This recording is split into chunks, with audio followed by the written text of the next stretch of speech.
जय हिंद। जय अखंड भारत। नमस्कार दोस्तों, स्वागत है आपका खबर नॉमिक्स में। उम्मीद करता हूँ आप सभी कुशल मंगल होंगे। अगर आप पहली बार ही आ रहे हैं तो इस चैनल को सब्सक्राइब ज़रूर करिए। वीडियो पसंद आए तो लाइक भी ज़रूर करिएगा। अमेरिका दुनिया भर में अपनी दादागिरी दिखाता है, ये तो हर कोई जानता है। दुनिया की सबसे बड़ी इकॉनमी है, सबसे बड़ा मिलिट्री पावर है, हर हर चीज़ में सबसे आगे है, तो सुपर पावर है, जाहिर सी बात है। तो ये तो ऑटोमेटिक है, बहुत ही ऑब्वियस ही बात है कि वो अपनी धाक तो दिखाएगा ही दिखाएगा। अभी तक तो यही होता आया है। जब रशिया का विक्टर नहीं हुआ था तो फिर ये दोनों सुपर पावर्स थे दुनिया के, और दोनों एक दूसरे के अगेंस्ट थे। सालों साल तक कोल्ड वॉर चलता रहा, ये सब हमने पढ़ा है हिस्ट्री में।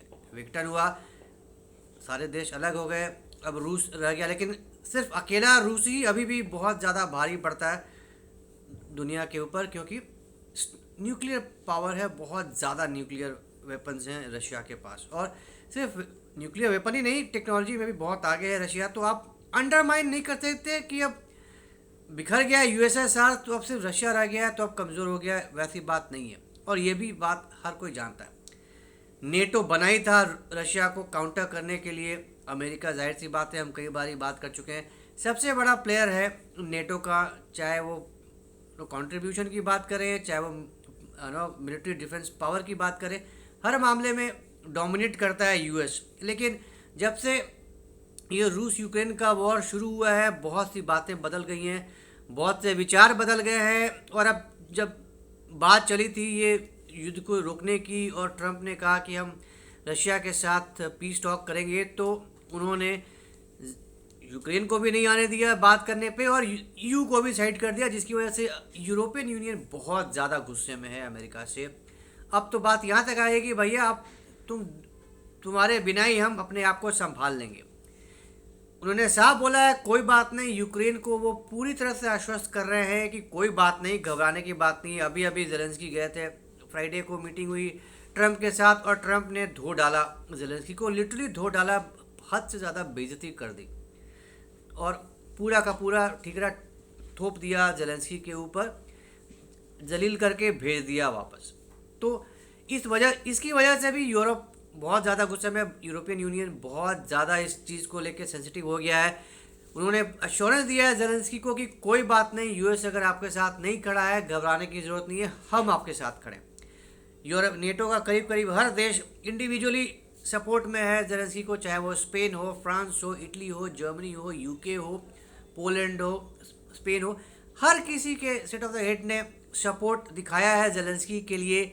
अब वो तैयार हैं कि हम आपको आर्म सपोर्ट करेंगे, हम आपको पैसों से सपोर्ट करते रहेंगे, अगर ज़रूरत पड़ी तो हम अपने ट्रूप्स भी भेजेंगे यूक्रेन में आपकी मदद के लिए, क्योंकि हम सब जानते हैं अब यूक्रेन के पास मैन पावर की बहुत ज़्यादा कमी हो गई है, मैन ऑन फुट बहुत कम हो चुका है यूक्रेन के पास। तो अब ऐसे में अकेले अपने दम पे रूस से भिड़ना बहुत ज़्यादा मुश्किल हो चुका है। और अब ट्रंप ने तो साफ बोल दिया है, मैं नहीं हूँ भाई साहब, अब I am not supporting this war, I am not supporting Ukraine. वो कई बारी बोल चुके हैं और उन्होंने सारे एड्स बंद भी कर दिए। तो अब जेलेंस्की के पास अब कोई चारा नहीं है कि वो यूरोप के ही भरोसे रहे। यूरोप का दरवाज़ा खटखटाया ट्रंप से मिलने आने के बाद से। जेलेंस्की ने मैक्रो से बात किया, जाहिर सी बात है ये मीटिंग भी मैक्रो की ही बदौलत हुई थी। पहले तो उन्होंने कैंसिल कर दिया था ट्रंप ने कि हम नहीं मिलते, तो मैक्रो के इंटरवेंशन के बाद से ये मीटिंग हुई। हालांकि ये मीटिंग वैसे नहीं रही जैसा कि जेलेंस्की ने एक्सपेक्ट किया था, उल्टी पड़ गई ये मीटिंग, इतनी घबराहट हो गई थी कि क्यों कैंसिल हो गया। खैर, जो हुआ सो हुआ। तो अब देखना होगा कि अब यूरोपियन यूनियन किस हद तक जेलेंस्की का साथ देता है, क्योंकि उन्होंने तो अब साफ बोल दिया है कोई बात नहीं, यूएस नहीं, कोई टेंशन नहीं है, हम देंगे तुम्हारा साथ। अब यूरोपियन यूनियन 30 देशों का है, जो नेटो है 30 देशों का बहुत बड़ा समूह है, सारे एडवांस नेशंस हैं, बहुत ही अमीर देश हैं, तो पैसों की कोई कमी नहीं है, रिसोर्सेज की कोई कमी नहीं है। लेकिन अब देखना होगा कि किस हद तक ये सिर्फ लिप सर्विस है। अब फिर से दोबारा अभी अब मीटिंग होने वाली है यूरोपियन यूनियंस की, अभी सारे लीडर्स की अब मीटिंग होने वाली है। जेलेंस्की 2 तारीख को जाएंगे वहाँ पे, 2 तारीख को ये मीटिंग होगी। अब ये देखना होगा कि उस मीटिंग में क्या डिस्कशन होता है, क्या बाहर निकल कर आता है, क्या रजामंदी होती है नेटो देशों की यूरोपियन यूनियन के नेताओं के बीच में बातें होने के बाद। वो किस बात पर सहमत होते हैं, किस हद तक जेलेंस्की को सपोर्ट करने के लिए राज़ी होते हैं, क्या क्या देंगे, पैसा देंगे, आर्म्स एंड एम्यूनिशन देंगे, रिसोर्सेज देंगे, अपने ट्रूप्स भेजेंगे यूक्रेन में रसिया के खिलाफ लड़ने के लिए।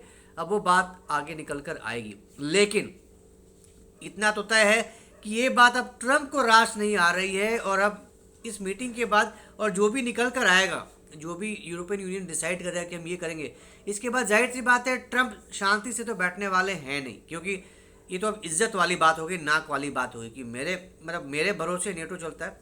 और अब इनकी इतनी औकात होगी कि मेरे अगेंस्ट जाकर अब ये जा रहे हैं जेलेंस्की को सपोर्ट करने के लिए, जेलेंस्की को अब ये जिताएंगे, लेट मी सी में कैसे होता है।